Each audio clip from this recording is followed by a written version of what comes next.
శ్రీశైలశయాపాత్రం దీభక్తాదిగుణాన్నవం యతీంద్రం వందేర్మజామాతరం మునిం లక్ష్మీనాథసమారంభాం నాదయామనమధ్యమామస్మదాచార్యపర్యంతాం వందే గురుపరంపరాం యో నిత్యమచ్యుతపదాంబుజైగ్మరుక్మ వ్యామోహతత్పదరాణి తునాయ మేనే అస్మద్గురోః భగవతోऽస్య దైకసిन्धोः రామానుజస్య చరణౌ శరణం ప్రపద్యే. మాతాపితాయో తత్తనయా విభూతిః సర్వం యదేవ నియమేన మదన్వయానామాద్యస్తన కులపతేర్వకులావిరామం శ్రీమత్తదంఘ్రికులం ప్రణమామి మూర్ధ్నా భూతం సరస్త మహదాపయమట్టనాథ శ్రీభక్తిసార కులశేఖర యోగి వాహాన్ భక్తాంగ్రిరేణు పరకాల యతీంద్రమిశ్రాన్ శ్రీమత్పరాంకుతమునిం ప్రణతోస్మి నిత్యం తత్వైనయశ్చిదతీశ్వరద స్వభావ భోగాపవర్గతదుపాయ గతిరుదారః సందర్శయన్ రమమీత పురాణరత్నం తస్మై నమో మునివరాయ వరాశరాయ హంసై షడ్భిः సమాకీర్ణం అంగైర్వేదమివాపరం పురాణం వైష్ణవం చక్రే యస్తం వందే పరాశరం వ్యాసం వసిష్ఠనప్తారం శక్తై పౌత్రమకల్మషం పరాశరాత్మజం వందే సుఖదాతం తపోనిధిం వ్యాసాయ విష్ణురూపాయ వ్యాసరూపాయ విష్ణవే నమో వై బ్రహ్మనిధయే వాసిష్ఠాయ నమో నమః. పురాణం వైష్ణవం చైత సర్వకిల్బిషనాశనం విశిష్టం సర్వశాస్త్రేభ్యః పురుషార్థోపపాదనే. భారతే భగవద్గీతా ధర్మశాస్త్రేషు మానవః వేదేషు పౌరుషం సూక్తం పురాణేషు చ వైష్ణవం. తత్కర్మయన బంధాయ సా విద్యాయ విముక్తయే ఆయాసాయ పరం కర్మ విద్యాన్యాశిల్పనైపుణం. శ్రీ విష్ణుచిత్తపద పంకజ సంగమాయ చేతో మమ స్పృహయతే కిమతః పరేణ నోచేన్మమాపి యతిశేఖర భారతీనాం భావ కథం భవితుమర్హతి వాగ్విదేయః. నారాయణం నమస్కృత్య నరం చైవ నరోత్తమం దేవీం సరస్వతీం చైవ తతో జయముదీరయేత్. శాంతాకారం భుజగసేనం పద్మనాభం సురేశం విశ్వాకారం గగనసదృశం మేఘవర్ణం శుభాంగం లక్ష్మీకాంతం కమలనయనం యోగిహృతధ్యానగమ్యం వందే విష్ణుం భవభయహరం సర్వలోకైకనాథం. సశంఖచక్రం సకిరీటకుండలం సపీతవస్త్రం తరసీరుహేక్షణం సహారవక్షస్థలశోభికౌస్తుభం నమామి విష్ణుం శిరసా చతుర్భుజం. మనం శ్రీ విష్ణు పురాణంలో ప్రథమ అంశంలో 11వ అధ్యాయం చదువుకుంటున్నాను. ఈ 11వ అధ్యాయంలో కూడా ఒక 43 శ్లోకాలు పూర్తి చేసుకోవడం జరిగింది. ఇంకా 13 శ్లోకాలు మాత్రం మిగిలింది అనమాట ఈ 11వ అధ్యాయం పూర్తి చేసుకునేందుకు. ఈ 11వ అధ్యాయంలో ముఖ్యంగా ధ్రువుని యొక్క చరిత్ర అనమాట. ధ్రువ చరిత్ర మనకి అందరికి కూడా కాస్తో కూస్తో తెలిసినటువంటి విషయమే అనమాట. ఏ విధంగా ధ్రువుడు తన సవతి తల్లి చేత అవమానపడి భంగపడి తర్వాత తాను తీవ్రమైన తపస్సు చేయడం, ఆ విషయాలు మనకి తెలుసు కొంత. దానినే ఈ యొక్క 11వ అధ్యాయంలో ప్రస్తుతం చదువుకుంటున్నాను అనమాట.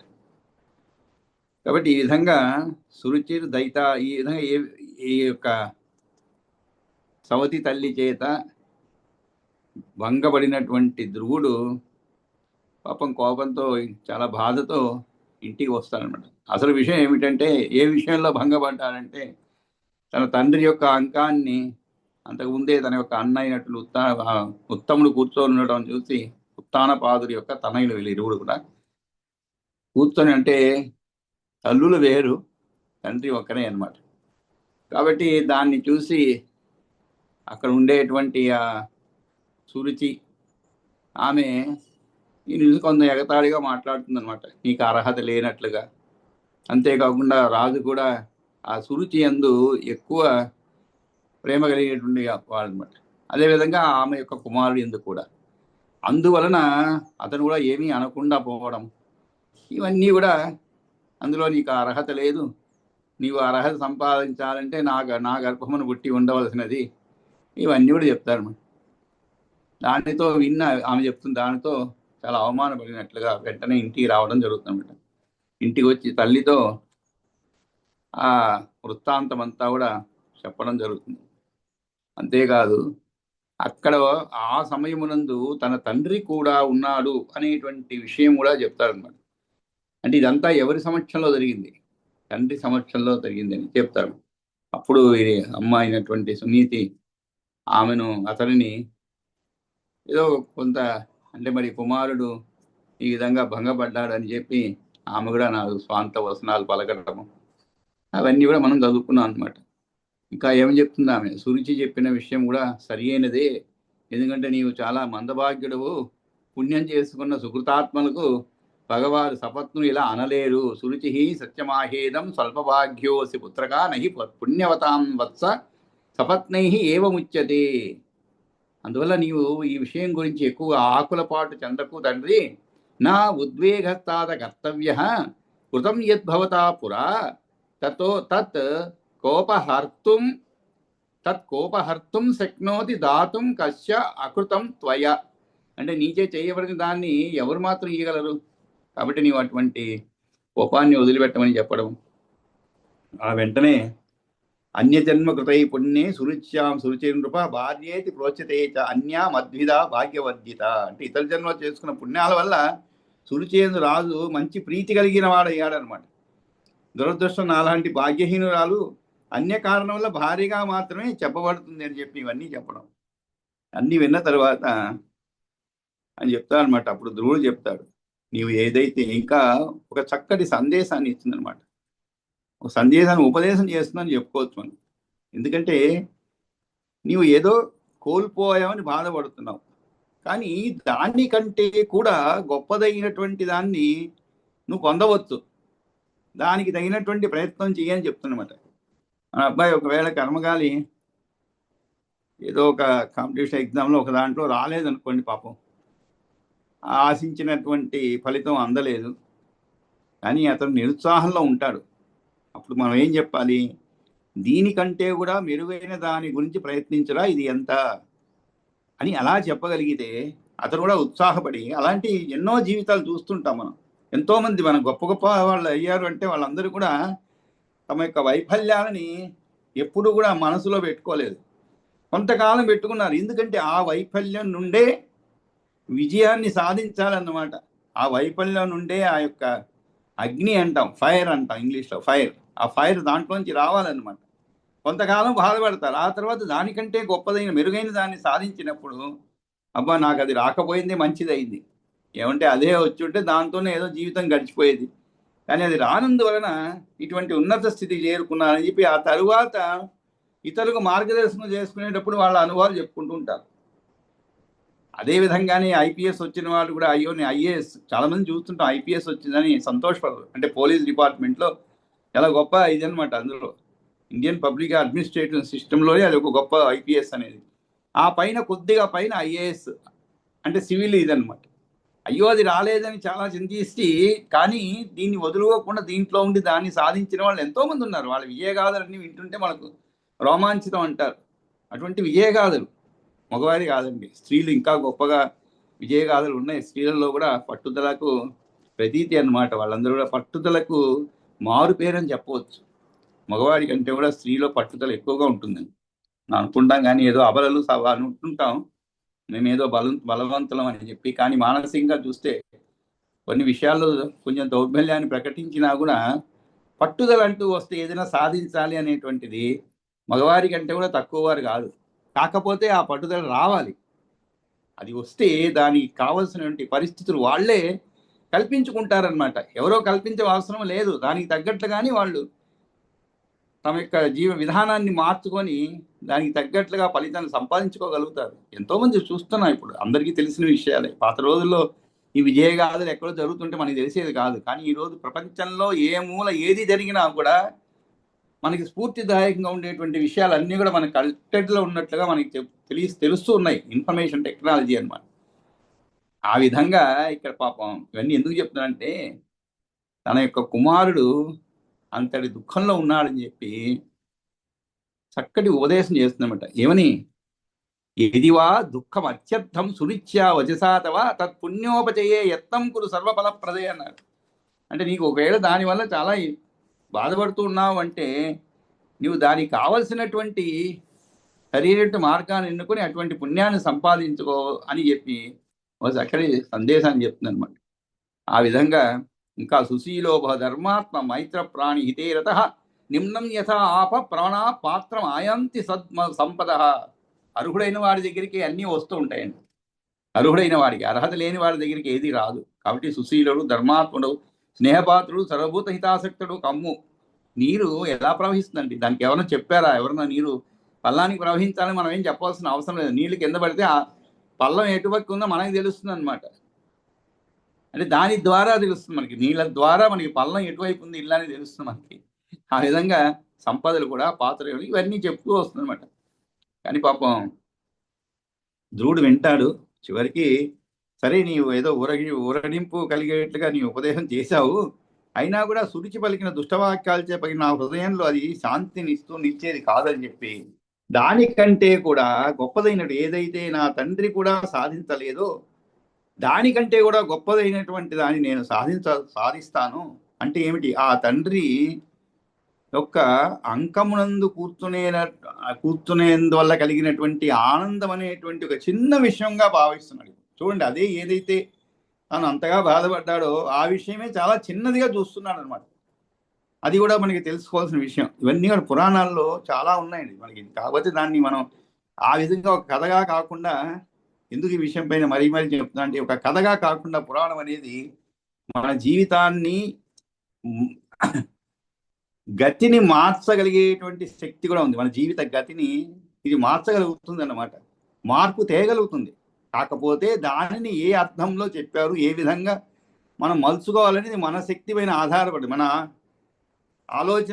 ఆలోచన విధానం పైన, అంతేకాకుండా దాన్ని అవగాహన చేసుకునేటువంటి శక్తి పైన ఆధారపడి. కాబట్టి ఇక్కడ కూడా ధ్రువుడు అంటున్నాడు ఆ కోపంలో కూడా, ఇది ఏమున్నది, నా తండ్రి కూడా సాధించలేనటువంటిది, అందరూ కూడా మెచ్చుకునేటువంటి దాన్ని నేను సాధిస్తాను.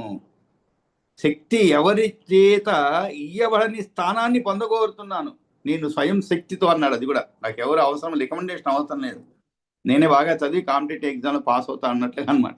నాకు ఎవరు రికమెండేషన్ అవసరం లేదు, నా తండ్రి కూడా పొందకుండా ఉండిపోయి శాశ్వత స్థానాన్ని కోరుతున్నా అని చెప్పి ఇంటి నుంచి బయలుదేరి వెళ్ళిపోతాడు.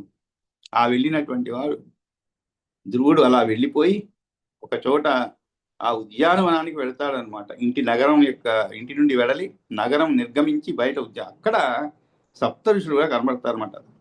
వారు అంతకుముందే అతడికి వచ్చి దర్భాసనపై కృష్ణాజినాలు ఉత్తరీయాలు పరుచుకొని తపోనిష్టతో కూర్చొని ఉంటారు. అప్పుడు వారికి తన పరిచయం చేసుకున్నాను. నేను ఎవరును, ఉత్తానపాద తనయమ్మాం నిబోధత సత్తమహ జాతం సునిత్యాం నిర్వేదాత్ యుష్మాకం ప్రాప్తం అంతికం అంతా ఒక శ్లోకంలో చెప్పేస్తున్నారు. దేవుడు ఏమి చెప్తున్నాడు? నేను ఉత్తానపాదుని కుమారుడును, సునీత ఎందుకు జన్మించిన వాడను, నిర్వేదంతో మీ సన్నిధికి వచ్చి ఉన్నవాడని చెప్తాను. అప్పుడు వాళ్ళకి అందరికీ ఆశ్చర్యం అవుతుంది. ఇంత చిన్న వయసులో నిర్వేదం ఏముంటుంది? అప్పుడు వాళ్ళు అంటారు, నువ్వు 4-5 వయసు కలిగేటువంటి వాళ్ళు కనబడుతున్నావు, మరి నీకు ఇటువంటి నిర్వేదం ఎందుకు రావాల్సిన అవసరం ఏమున్నది? చక్కగా తల్లి తండ్రి ఉన్నారు, వారు ఏదో నీకు కావలసినవన్నీ సమకూరుస్తున్నారు. అలాంటి దానికి నీవు, అలాంటి వాడికి ఈ చిన్న వయసులో నిర్వేదం ఎందుకు వచ్చినది? పోనీ నీకు ఏదైనా శరీర అనారోగ్యం వల్ల వచ్చింది అనుకున్నా, ఎందుకంటే అనారోగ్యం వచ్చినప్పుడు నిర్వేదం వస్తుందండి, ఖచ్చితంగా వస్తుంది. అది కూడా దీర్ఘకాలిక వ్యాధులు, ఇంకా మనకి నయమైపోయి మనం సామాన్య జీవితం కూడా గడపలేమేమో అనేటువంటి భయం ఏర్పడినప్పుడు నిర్వేదం ఏర్పడుతుంది. అటువంటి భయం ఏర్పడినప్పుడు, కానీ ఎంతటి తీవ్రమైన అనారోగ్యాన్నైనా కూడా మానసిక బలంతో, విల్ పవర్తో గెలిచినటువంటి వాళ్ళు ఉన్నారు. వాళ్ళ కథలు మనం చదువుతున్నాం. కానీ అది చాలా అరుదైనటువంటి వారు, తక్కువ మందిలో. ఎందుకంటే మనకి అటువంటి దీర్ఘకాలిక రోగాలు ఏవైనా మన ప్రాణానికి ఉపద్రవం తెచ్చేటువంటి, ప్రాణాన్ని బలి తీసుకునేటువంటి అనారోగ్యాలు వచ్చినప్పుడు కుంగిపోతాం మనం, అన్ని విధాలా కుంగిపోతాం. అటు ఆర్థికంగాను, ఇటు శారీరకంగాను, మానసికంగాను కుంగిపోతాం అనమాట. కానీ నీకు అలాంటిది ఏమీ లేదు, మరి ఇంతటి ఆరోగ్యవంతులనే కనబడుతున్నావు, నీకు నిర్వేదం ఏ కారణం కలిగిందో అది ఏమిటో ఉన్నట్టుగా చెప్పమని అడుగుతారు.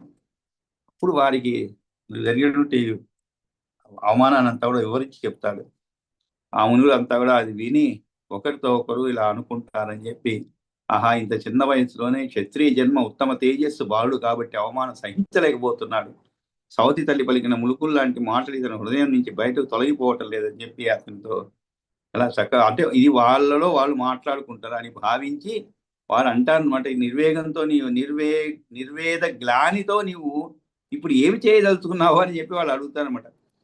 అప్పుడు చాలా చక్కగా చెప్తాడు. అంటే క్లారిటీ అంటారు, మైండ్ క్లారిటీ అన్నమాట. అంటే తాను ఏమి చెయ్యాలి అనేటువంటి విషయం మనసులో చాలా చక్కగా దృఢంగా ఉంది అనమాట. ధృవీకరించుకున్నాడు, ఇది చెయ్యాలి, ఇది సాధించాలి అనేటువంటిది.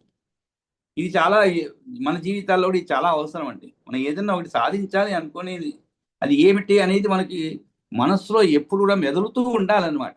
అంతేగాని ఏదో అయిపోతూ ఉంది, ఎటో పోతూ ఉంటాము గాలిలో ఆకుల్లాగా, గాలిలో తేలిట ఆకుల్లాగా. అది ఎక్కడ తీసుకొని పోతే గాలి అక్కడికి పోతూ ఉంటుందండి. ఆకులు గాలి నిలిచిపోయినప్పుడు అక్కడ అది కూడా స్థిరపడిపోతాయి. అలా కాకుండా మన గాలికి కూడా ఎదురు ఇది మన గమ్యం ఏమిటి తెలుసుకొని ఆ గమ్యం వైపు పోగలగాలన్నమాట.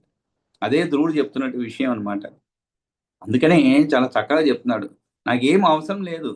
నా అహం అర్థం ఇప్స్యామి, నా అహం అర్థం అభీప్స్యామి, ఈప్స్యామి అభీష్యామి అభీప్సామి నా రాజ్యం ద్విజసత్తమా తస్థానమేకమిచ్చామి భుక్తం నా అన్యేన యత్ పురా. నా అన్యేన యత్ పురా, పురా అంటే ఇంత ముందు కాలంలో. నా అన్యేన అంటే ఏమిటి? అన్య అంటే ఇతరులు, ఇతరుల చేత ఏది కూడా సాధించినటువంటిది, అందుకోనటువంటిది స్థానాన్ని నేను అందుకోవాలని కోరుకుంటున్నాను. కాబట్టి ఈ దిశగా ఏతన్మే క్రీతాం సమ్యక్ ఖచ్చితాం ప్రాప్యతే యదా స్థానమగ్రం నమస్తేభ్య స్థానేభ్యో మునిసత్తమా. కాబట్టి అటువంటి స్థానాన్ని నేను ఎలా పొందగలుగుతాను అనే విషయాన్ని మీరు నాకు తెలపవలసింది. నాకేం అవసరం లేదు, ధనాన్ని కోరను, రాజ్యాన్ని వాంఛించను, ఇదివరకు ఎవరు అనుమతిస్తాను, ఏదైనా ఉంటే దాన్ని ఒక్కటే కోరుతున్నాను. ఓ మునిసత్తములారా, అది నాకు తెలియజేయండి. సమస్త స్థానాల కన్నా అగ్రస్థానం ఎలా లభిస్తుందో అది నాకు సరిగా చెప్పండి అని అడుగుతాను. అప్పుడు రాజకుమార, గోవిందుని ఆరాధించని నరులచే ఉన్నత స్థానం లభించేది కాదు. కాబట్టి నీవు అచ్యుతుని ఆరాధించు. అనారాధిత గోవిందై నరై స్థానం నృపాత్మజ నహి సంప్రాప్యతే శ్రేష్టం తస్మాద్ ఆరాధయ అచ్యుతం. తస్మాద్ అంటే దానివల్ల నీవు ఆ యొక్క గోవిందుని ఆరాధించు. ఎందుకంటే ఆయన్ని ఆరాధించకుండా ఎవరు కూడా అనారాధిత గోవిందై నరై అనారాధిత గోవిందై నరై అనారాధిత గోవిందై అంటే గోవిందై అంటే ఏమిటి? గోవిందుని అనారాధిత అంటే ఆరాధన చెయ్యనటువంటి వారు అని అర్థం. అనారాధిత గోవిందై నరై ఎవరి చేత? నరుల చేత. స్థానం నృపాత్మజ నహి సంప్రాప్యతే శ్రేష్టం. నహి సంప్రాప్యతే, నహి అంటే వలదు అని, సాధించడం కాదు అని చెప్పి, లభించేది కాదు అని చెప్పి. ఏమిటి? ఆ గోవిందుని ఆరాధించే నరులచే ఉన్నత స్థానం లభించేది కాదు. కాబట్టి అచ్యుతుని ఆరాధించమని చెప్పడం. అంతేకాదు, ఆయన ఎటువంటి వాడు? పరంపరాణం పురుషో యస్తుష్టో జనార్దన స ప్రాప్నోతి అక్షయం స్థానం ఏతత్ సత్యం మయా ఉదితం మయోదితం. అప్పుడు అంటే ఇక్కడ చాలా మంది వచ్చారు, సప్త ఋషులు వచ్చారు. ఒకరు కాదు, ఇద్దరు, సప్త ఋషులు 7 మంది ఉన్నారు అక్కడ, వచ్చారు, అక్కడ ఉన్నారు.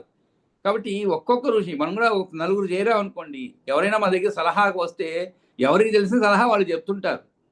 అంతేకాదు 10 మంది దగ్గరికి వచ్చి కూర్చొని ఎవరైనా నాకు తలనొప్పిగా ఉందని కర్మకాలు చెప్పాను అనుకోండి, మీరు ఏం చెప్తారు? ఒకరు దాంట్లో అమృతాంజనం వేసుకోండి, చాలా చిన్నప్పటి నుంచి నేను ఉపయోగిస్తున్నాను అంటాడు. ఇంకోటి ఏం చెప్తాడు? లేటెస్ట్గా టైగర్ బామ్ వచ్చిందండి, దానంత పవర్ఫుల్ వేరే లేదండి. ఇంకోడు అది కాదండి, మీకు మాటిమాటికి వస్తున్నదా ఏమిటి? ఈ విధంగా 10 మంది కూడా తమ తమ అనుభవాలని, లేదు విషయం కాస్త కూస్తో తెలిసినటువంటి వాళ్ళు ఉంటారు. వాళ్ళు కూడా ఏం చెప్తారు? తన అనుభవాన్ని పంచడం కాకుండా రాణిని ఇతనికి అన్వయించి ఏదో ఒక మందో ఏదో చెప్తారు. ఈ విధంగా ఇక్కడ సప్త ఋషులు 7 మంది ఉన్నారన్నమాట. ఈ 7 మందిలో ఒక్కొక్కరు ఒక్కొక్క సలహా ఇస్తారు. అంటే ఏమిటి? వారి ఆతృత ఎలాగైనా సరే ఈ యొక్క ధ్రువుణ్ణి తన కోరికను నెరవేర్చుకునేలా చేయాలి.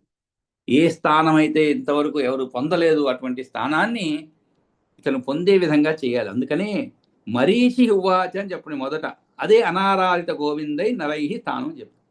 ఆ తర్వాత అత్రి చెప్తాడు. అత్రి ఏం చెప్తాడు? పరం అనుకునే వాటికంటే పరుడైన పురుషుడు అయినట్టు జనార్దనుడు ఎవరిని వల్ల సంతోషిస్తాడో అతనికి నశించని అక్షయమైనటువంటి స్థానం లభిస్తుంది. నేను చెప్పింది సత్యం అని అత్రి చెప్తాడు. పరం పరాణం పురుషో యస్తుష్టో జనార్దన సప్రాప్నోతి అక్షయం స్థానం ఏత సత్యం మయా ఉదితం. ఏత సత్యం మయా ఉదితం అంటే అంత గట్టిగా చెప్తున్నాడు, ఇది నిజము అని చెప్పి. మనం కూడా సలహా ఇస్తాం, కానీ తర్వాత మనకి సందేహం ఉంటుంది, మనం ఇచ్చిన సలహా మంచిదా కాదా అని చెప్పి. లేదు సరైనది కాదా అని చెప్పి ఏదన్నా మందు ఇది మందు వేసుకోండి, దీన్ని నూనెలో కలుపుకోండి, పాలలో కలుపుకోండి అని చెప్పి కళ్ళలో వేసుకోవాలి, నోట్లో వేసి మర్చిపోయారు అనుకోండి, వాడు ఇంటికి పోయి ఏం చేస్తాడు, మళ్ళీ ఫోన్ చేస్తాడు. ఈ రోజులైతే ఆ రోజులైతే మళ్ళీ ఈ దగ్గరికి వస్తాడు. అలాంటి సలహా కాదు. అందుకని నేను చెప్తున్నాడు, సత్యం అని చెప్తున్నాడు. నేను చెప్పింది ఇది సత్యం. ఏమిటది? పరంపరాణం పురుషో యస్య. ఇది మనం ఇంతవరకు చదువుకున్నాం 43 వరకు. ఆ తర్వాత ఇంకా ఋషులు ఉన్నారు, ఇంకా 5 మంది ఉన్నారు, 7 మంది కదా మొత్తం. అంగిర ఉవాచ, ఈ మూడో ఋషి ఏం చెప్పారు అనేటువంటి విషయాన్ని నుంచి ఈరోజు మనం ప్రారంభిద్దాం. అప్పుడు అంగిర ఉవాచ ఏం చెప్పాడు ఆయన?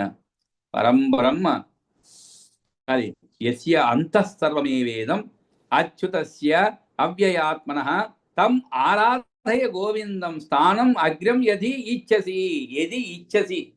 ఒకవేళ నీకు నిజంగా కోరుకున్నట్లయితే ఏమిటి? స్థానం అగ్ర్యం. అగ్ర్యం అంటే మొట్టమొదటి స్థానం అండి, అగ్రస్థానం అని అర్థం అంట. ఫస్ట్ ప్లేస్ అని అర్థం. అగ్రస్థానం అగ్ర్యం. ఈప్ససి ఇచ్చసి. సార్ ఈప్ససి అన్నా ఇచ్చసి అన్న ఒకటే, కానీ ఇక్కడ ఇచ్చసి అని ఉంది. కాబట్టి ఏది అంటే ఒకవేళ నీవు నిజంగానే అలా అగ్రస్థానం కోరుకునేవాడు అయితే ఆ గోవిందుని ఆరాధించు. తమ ఆరాధయ గోవిందం, తమ ఆరాధయ గోవిందం, ఆ గోవిందుని ఆరాధించు. దానివలన ఏ మహాత్ముడైనా అవ్యయుడైనా అచ్యుతుల్లో ఈ కనిపించే జగత్తు సర్వం ఉన్నదో యస్య అంతఃసర్వమేవ ఇదం అచ్యుతం అస్య అవ్యయాత్మన అవ్యయుడైనటువంటి అచ్యుతునిలో ఈ కనిపించేటువంటి జగత్తు సర్వం ఉన్నదో అటువంటి ఆ గోవిందుని ఆరాధించదు. ఆ తర్వాత పులస్తుడు చెప్తాడనమాట. కాబట్టి ఇంకా పులస్తుడు ఏమని చెప్తాడు? పరం బ్రహ్మ పరం ధామ యో అసౌ బ్రహ్మ తథా పరం తమ ఆరాధ్య హరిం యాతి ముక్తిం అపి అతి దుర్లభాం. తమ ఆరాధ్య హరిం యాతి ముక్తిం అపి అతి దుర్లభాం. అతి దుర్లభం అని చెప్తున్నారు. అంటే ఏమిటి? పులస్త మహర్షి చేసిన సూచన ఇది అనమాట. ఏమిటి నాయన కుమారా, ఎవరు పరంబ్రహ్మనో పరం బ్రహ్మ పరం ధామ అన్నారు. అంటే ఎవడు నాశము వికారము లేని పరమానందదాయకమై బ్రహ్మాది లోకాల కంటే శ్రేష్టమైన నిత్యమైన విభూతిని, పరమపదాన్ని, శ్రీవైకుంఠ నగరాన్ని తనకు నివాసస్థానముగా కలిగి ఉన్నాడో పరం ధామ. పరం బ్రహ్మ పరం ధామ అంటే పరంధాముడు అని. ఇక్కడ ఈ పరంధాముడు అంటే ఏమిటి? దానికే చెప్తున్నారు. ఎవడు నాశము వికారము లేని పరమానందదాయకమై బ్రహ్మాది లోకాల కంటే శ్రేష్టమైన నిత్యమైన విభూతిని, పరమపదాన్ని, శ్రీవైకుంఠ నగరాన్ని తనకు నివాసస్థానముగా కలిగి ఉన్నాడో అటువంటి, అంతేకాదు సృష్టిని చేసే చతుర్ముఖ బ్రహ్మ కంటే పరుడో అంటే అధికుడో. చతుర్ముఖ బ్రహ్మ కంటే యో అసౌ బ్రహ్మ తథా పరం అంటే ఏమిటి? ఎవరైతే ఈ బ్రహ్మ కంటే కూడా గొప్పవాడు, అతని కంటే కూడా అధికుడు, అతడిని శ్రీహరిని పూజించు. తమ ఆరాధ్య హరిం. అటువంటి భగవద్భక్తుడు ఎవరు? తమ ఆరాధ్య హరిం యాతి ముక్తిం. ఆ విధంగా హరిని సేవించినటువంటి వాడు, ఆ శ్రీహరిని సేవించినటువంటి వాడు, ఆ సాధకుడు పొందశక్యము కానటువంటి ముక్తిం అపి అతి దుర్లభం. దుర్లభం అంటే ఏమిటి? సాధించలేనటువంటిది, పొందశక్యము కానిది. అతి దుర్లభం అంటే ఏమిటి? చాలా కష్టమైనటువంటిది. అటువంటి దుర్లభమైనటువంటి ముక్తినైనా కూడా పొందగలడు. యాతి ముక్తిం అపి అతి దుర్లభం. యాతి అంటే పొందగలడు, ముక్తిని అపి కూడా. ఎటువంటి ముక్తి? అతి దుర్లభం అంటే ఏమిటి? చాలా కష్టమైనటువంటి పని అది, కానీ దాన్ని కూడా సాధించగలుగుతాడంటుంట. ఆ విధంగా ఆ యొక్క ముక్తి ఎటువంటిది? చాలా సులభమైనది. దాన్ని కూడా అతి దుర్లభం. అపి అంటే కూడా అంటే ఏమిటి? సాధించలేనటువంటిది ఏదీ లేదు, దాన్ని కూడా పొందశక్యమే అని చెప్పి పులస్తుడు చెప్తాడనమాట. ఆ తర్వాత క్రతువు చెప్తున్నాడు. ఏమని? యో యజ్ఞ పురుషో యజ్ఞే యోగే యః పరమ పుమాన్ తస్మిన్ తుష్టే యదప్రాప్యం కిం తదస్తి జనార్దన. ఈయన వేరే విధంగా చెప్తున్నాడు. ఒకరేమో పులస్తుడేమో అతి దుర్లభమైనటువంటి దాన్ని కూడా నీవు పొందవచ్చు అని చెప్తున్నాడు. మరి ఈయనేం చెప్తున్నాడు? క్రతువాచ అంటే క్రతువు చెప్తున్నాడు. యో యజ్ఞ పురుష, యో యజ్ఞ పురుష అంటే ఇక క్రతువు తన మాట ఇట్లా విని ఏమని, ఎవడు యజ్ఞములో ముఖ్యంగా పూజింపబడే పురుషుడు, యో యజ్ఞ పురుష యజ్ఞే యోగే, యజ్ఞ పురుషుడు యోగంలోనూ నిరంతరం ధ్యానం చేయబడేటువంటి పరమ పురుషుడు, యజ్ఞే యోగే యః పరమ పుమాన్ అంటే ఏమిటి, యోగంలో మనం ఎవరిని మనం అత్యధికంగా యోగంలోనూ కూడా నిరంతరము ధ్యానము చేయబడేటువంటి పరమ పురుషుడు, అటువంటి జనార్దనుడు, జనార్దనే తస్మిన్ తుష్టే, తస్మిన్ తుష్టే అంటే ఏమిటి, సంతోషించడం అంటే ఏమిటి, తస్మిన్ అంటే ఆయన, అంటే ఆయన కనుక సంతోషించినట్లయితే ఆయన నుండి యత్ అప్రాప్యం, యత్ అప్రాప్యం అంటే ఆయన నుండి పొందలేనటువంటిది అని, కిం తత్ అస్తి అంటే ఆయన నుండి పొందరానిది ఏమున్నది అంటే ఏమిటి, ఇంకా అన్నీ కూడా పొందగలిగేటువంటిది అనమాట ఆయన తృప్తి పరిస్తే. మనం కూడా అంటుంటాం మన తండ్రి గారిని సంతోష పెడితే మన కోరికలన్నీ తీరుతాయి కదండి. ఏమేమి కావాలో నెమ్మదిగా చెప్పుకుంటే అన్నీ వస్తాయన్నమాట. కాబట్టి మన వరకు మనకు ఎవరిని సంతృప్తి పొందాలి మనకి తెలుసు. కానీ మనం నారాయణుడి గురించి ఎప్పుడు ఆలోచిస్తామో, మన కుటుంబం మనం అంతా అయిపోయిన తర్వాత చివరి స్టేజ్లో ఉన్నప్పుడు ఇంకా ఆయనే గతి, అన్నీ పడేటువంటి కష్టాలు సుఖాలు అన్నీ అనుభవించి ఇంకా చివరికి ఏమీ మిగలలేదు, కష్టాలు తప్ప. కష్టాలు ఏమిటి, వయసుతో పాటు వచ్చేటువంటి వృద్ధాప్యంతో వచ్చేటువంటి కష్టాలు. సరే, దానివల్ల వచ్చేటువంటి కొన్ని సంసారంలో వచ్చేటువంటి చికాకులు, ఇవన్నీ కూడా ప్రారంభమైనప్పుడు దీని నుండి తప్పించుకోలేం బాగో అన్నప్పుడు ఆ నారాయణుడే గతి అనేటువంటి ఆలోచన వస్తుందన్నమాట. అప్పుడు ఇక ఆయనే చూసుకుంటాడులే అనుకుంటాం మనం. ఇంకా ఆయన చూసేది ఏముండదు అప్పటికే. ఇంక మీరు అవస్థలు అయిపోయి అంతా కూడా ఏదో ఇక శేష జీవితంలో కాస్త ఆరోగ్యం మెరుగుపడే విధానాలన్నీ కూడా మనం అవలంబిస్తూ ఆ చివరి క్షణాలు గడుపుతుంటాం. ఆ విధంగా ఇక్కడ తద్ అప్రాప్యం కిం తత్ అస్తి, ఆయన దాని వలన ఆయన సంతోషపరిస్తే ఎవరిని, యో యజ్ఞ పురుషో యజ్ఞే యోగే యః పరమ పుమాన్ తస్మిన్ తుష్టే యదప్రాప్యం, తస్మిన్ తుష్టే ఆయన సంతోషిస్తే ఇంకేం కావాలండి, అన్నీ సాధించగలరనమాట. కాబట్టి అటువంటి అతన్ని సంతోషపరుతూ, అయితే పొందరానిది అంటూ ఏముంది కనుక ఏమీ లేదు అని చెప్తాడు. ఆ తర్వాత పులహుడు చెప్తాడు. పులహుడు ఏమని చెప్తాడు, ఆయన చెప్పిన సూచనలు ఇవన్నీ కూడా వీళ్ళు సూచిస్తున్నారు. ఏ విధంగా ఏమన్నాడు ధ్రువుడు, ఎవరూ సాధించరానటువంటిది ఉంది ఒకటి, దాన్ని సాధించాలన్నాడు. కాబట్టి అది ఏమిటి, అది సాధించరానిది ఆ శ్రీహరిని సంతృప్తిపరిచి ఆ వైకుంఠధామును పొందడమే అన్నమాట. అందుకని ఒక్కొక్క ఋషి కూడా ఒక్కొక్క విధంగా చెప్తున్నాడు. పులహ ఉవాచ అన్నారు, ఐంద్రం ఇంద్ర పరం స్థానం యం ఆరాధ్య జగత్పతిం ప్రాప యజ్ఞపతిం విష్ణుం తమ ఆరాధయ సువ్రత, సువ్రత అంటే దృఢవ్రత అని ఈ ధ్రువుని చెప్తున్నాడు. సువ్రత, ఇంద్రుడు జగత్పతి అయిన నారాయణ్ణి ఆరాధించి ఇంద్రపదిని అందుకున్నాడయ్యా. ఐంద్రం ఇంద్ర పరం స్థానం, ఐంద్రం అంటే ఇంద్రుడి యొక్క స్థానము, ఇంద్ర పరం స్థానం యం ఆరాధ్య జగత్పతిం, యం అంటే ఎవరిని, ఆరాధ్య అంటే ఆరాధించి, ఎవరిని ఆరాధించి, జగత్పతిం ఏ యజ్ఞపతిని, జగత్పతిని, ప్రాప యజ్ఞపతిం విష్ణుం యజ్ఞపతిని జగత్పతిని అయినటువంటి ఆ మహావిష్ణువుని ఆరాధించి ఇంద్రుడు మహోత్తమైనటువంటి ఇంద్ర పదవిని పొందాడు. ఇంద్ర పరం స్థానం యం ఆరాధ్య జగత్పతిం ప్రాప, ప్రాప అంటే ఏమిటి, పొందాడు అని అర్థం. దానిని నీవు కూడా ఆయన్ను ఆరాధించు. విష్ణుం తం ఆరాధయ సువ్రత, విష్ణుం తం అంటే అతన్ని ఆరాధించు. ఆ తర్వాత వశిష్ఠుడు చెప్తున్నాడు అనమాట. కాబట్టి యజ్ఞపతి అయిన విష్ణువుని ఆరాధించు అని చివరగా వశిష్ఠుని యొక్క ఉపదేశం ఏమిటి, ప్రాప్నోతి ఆరాధితే విష్ణువు మనసా యత్ యదిచ్యతి అంటే నీవు మనస్సులో ఏది గన కోరబడుతుందో అది విష్ణువును ఆరాధిస్తే మనస్సుచే ఏది కోరబడుతుందో అది లభిస్తుంది. త్రైలోక్య అంతర్గతం స్థానం కిం వత్స ఉత్తమం, కిం వత్స ఉత్తమోత్తమం అంటే ఉత్తమోత్తమైనటువంటి స్థానమును నీవు పొందగలవు ఎప్పుడు విష్ణువును ఆరాధిస్తే. మనస్సు ఏది కోరబడుతుందో అది లభిస్తుంది. ముల్లోకాల్లో ఉన్న ఉత్తమోత్తమ స్థానాన్ని విషయాన్ని గురించి చెప్పేది ఉంది. త్రైలోక్య అంతర్గతం స్థానం కిం వత్స ఉత్తమోత్తమం. ఇక్కడ తప్పు పడిందండి. కిం వత్స కాదు, కిం వత్సత్ ఉత్తమోత్తమం అంటే వత్స అంటే చెప్పటం అని అర్థం అండి. కిం వత్సది అంటే ఏమిటి? ఏమి చెప్పేది ఏముంది? అటువంటి ఉత్తమ స్థానం. కిం వత్స కాదు, ఇక్కడ కిం కిం వత్సత అంటే చెప్పేది ఏముంది అని అర్థం.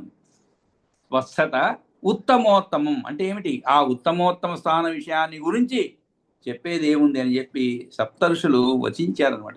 ప్రాప్నోతి ఆరాధితే విష్ణు మనసా యదిచ్చతి త్రైలోక్యాంతర్గతం స్థానం కిం వత్సత ఉత్తమోత్తమం అని చెప్పి ఈ సప్త ఋషులు కూడా ఆ ధ్రువుడికి చెప్పడం జరుగుతుంది అనమాట.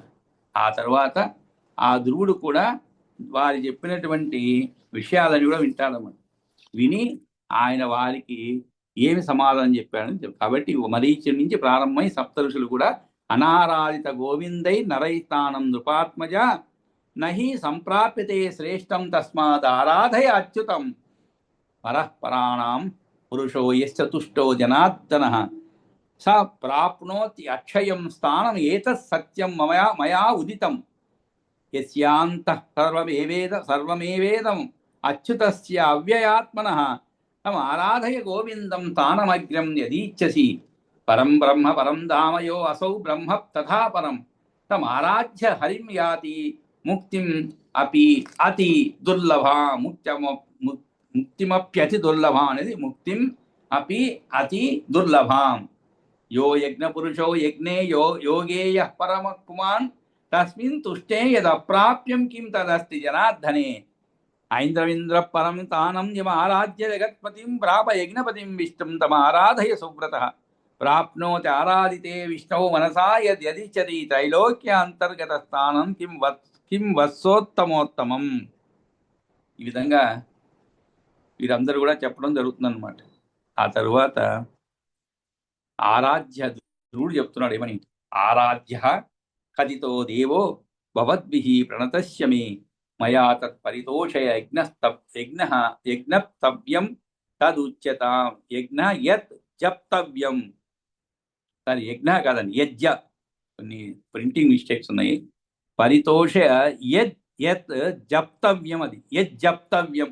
జప్తవ్యం అంటే జపం అంటే జపం అండి, మనందరికీ తెలుసు. అంటే దానికి చాలా విస్తారమైనటువంటి వ్యాఖ్యానం. జపం అంటే ఏమిటి అనేది మనకి తెలిసిన జపం ఒకటే అనమాట. అంటే ఒకే నామాన్ని మనం ఉచ్చరిస్తూ చేయడము, మన మనసంతా కూడా కేంద్రీకరించి ఒక విషయం పైననే కేంద్రీకరించి దానిని మరలా పలకటం, ఇవన్నీ కూడా జపం అంటుంటాం అనమాట. అలా రకరకాల జపాలు ఉన్నాయన్నమాట. ఇవన్నీ కూడా ఒక దేవతలను ప్రీతి చేసేందుకోసం మనం చేసేటువంటి క్రియ. అప్పుడు ఆ ధ్రువుడు చెప్తున్నాడు ఏమని? ప్రణతుడను అయినట్టి నాకు మీచే ఆరాధ్య దేవుని గురించి వివరించబడింది. ఆరాధ్య కథిత దేవో భవద్భిః అంటే మీ చేత, ప్రణతస్య మే, ప్రణతస్య అంటే మే, ప్రణతుడను అయినట్టి నాకు మీచే ఆరాధ్య దేవుని గురించి వివరించబడింది. మయా తత్పరితోషాయ యజ్ఞ, కాబట్టి మయా తత్పరితోషాయ, పరితోషం అంటే ఏమిటి? సంతోషింపజేయడానికి. అందుకే పారితోషికం అంటుంటారు. అది కూడా సంతోషించడానికి ఇచ్చేది అంటే అని చెప్పుకోవచ్చు మనం. పరితోషించే పారితోషకం. పారితోషకం అంటే ఏమిటి? ఎదుటివాడిని సంతోషించడానికి ఇవ్వటం అనమాట. కాబట్టి ఇక్కడ సంతోషింపజేయడానికి నాచే ఏ మంత్రం జపింపబడాలో అది తెలియజేయబడుగాక. పరితోషాయ యజ్ఞ జప్తవ్యం తద్ ఉచ్యతాం. యత్ జప్తవ్యం తద్ ఉచ్యతాం. కాబట్టి జపింపవలసినటువంటి ఆ మంత్రం ఏదో నాకు తెలియజేయబడుగాక. యథాచ ఆరాధనం తస్య మయా కార్యం మహాత్మనః ప్రసాద సుముఖాస్తత్ మే కథయస్తు మహర్షయః. ఓ మహర్షులారా, మహాత్ములారా, ఆయను ఎలా ఆరాధించాలో. యథాచ ఆరాధనం తస్య, అంటే అతని ఆరాధన అంటే ఆరాధించాలో అది కూడా నాపై. మయా కార్యం మయా కార్యం అంటే ఏమిటి? నేను చేయవలసినని ఏ విధంగా చెయ్యాలి అది కూడా.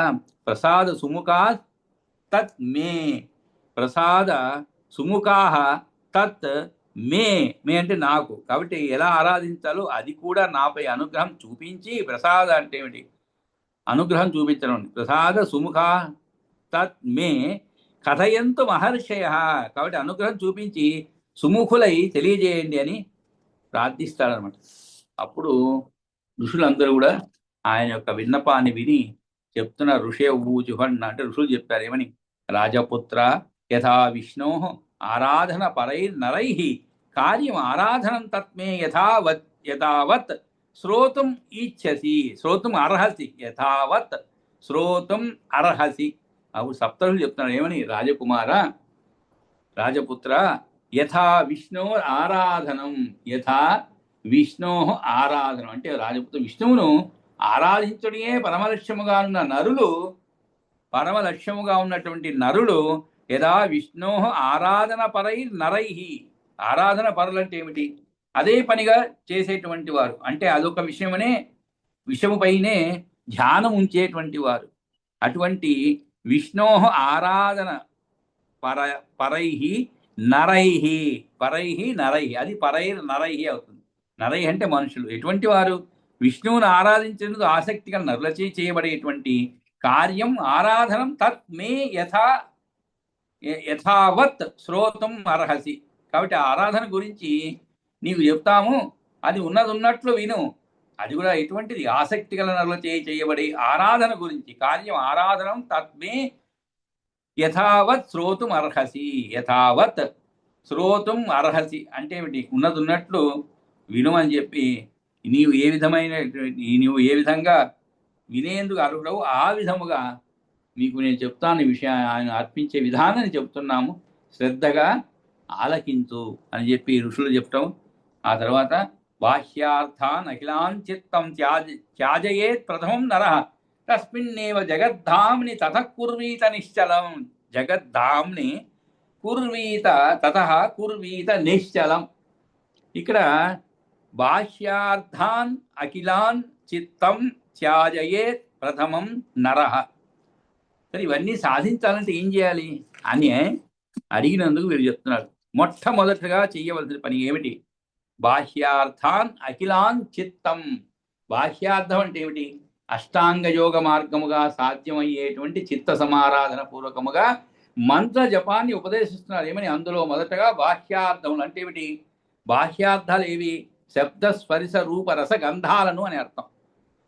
శబ్ద స్పర్శ రూప రస గంధాలను అంటే మనస్సు నుంచి వేరు చేయాలి, విడిపించాలి అని త్యాగానికి అనుకూలమైన ప్రాథమిక ప్రయత్నమును విధించుతూ, అంటే ఏమిటి, మనకు కూడా మనం ఏదైనా ఒక కప్పు, ఉదాహరణకి ఒక ఇంట్లో ఒక సీసా ఉందండి, ఆ సీసాలో ఏదో నింపి ఉన్నారు, అంతకు ముందుగానే ఏదో కాఫీ పౌడర్ ఏదో నింపి ఉన్నారు, కానీ అది అంతగా ఉపయోగం లేవు, నింపారు కానీ ఏదో వచ్చినప్పుడు ఎవరో నింపుకున్నారు, తర్వాత ఎవరు రాలేదు, అలాగే ఉండిపోయింది. ఇప్పుడు మీరు వేరే మాది తీసుకొచ్చారు ఏదైనా వస్తువు, దాంట్లో నింపుకోవాలి, మరి ముందు ఏం చేస్తారు, దాంట్లో ఉండేటువంటి ఆ కాఫీ పౌడర్ ఏదో ఒకటి తీసి పక్కన పోసేసి వేరే దీంట్లో ఇది నింపుతారు. అదేవిధంగా మనిషి కూడా దైవారాధన చింతన పరుడు అయినప్పుడు అంతకుముందు మనసులో పేరుకొనిపోయినటువంటి కొన్ని దుష్ట శక్తులు ఏవైతే ఉన్నాయో, అంటే దేని వలన మనం ఇంతవరకు కూడా అటువంటి ఆలోచన రాలేదో, మనసు అటువైపు పోలేదో, వాటినన్నిటి తీసేయాలి ముందు. అంటే పాత డాటా తీసేయడం అనుకోండి, కంప్యూటర్ యుగంలో మన అన్ని కూడా డాటాలు కంప్యూటర్లతో మాట్లాడుకోవాలి, అంటే దాన్ని ఉపమానంగా చెప్పుకోవాలి. కంప్యూటర్లు ఉందనుకోండి, దాంట్లో ఉండేటువంటి మెమరీలో ఉండేటువంటి అన్ని తీసేసి మళ్ళీ కొత్తదాన్ని ఎక్కించుకోవచ్చు అనమాట. లేదు, డాటా ఉన్నదాన్ని తీసేసి పర్జింగ్ ఏదో అంటారు, డాటా పర్జింగ్ అంటారు, అంటే లేకుంటే అలాగే ఉండిపోదు కదండి. ఉదాహరణకి బ్యాంకుల్లోనూ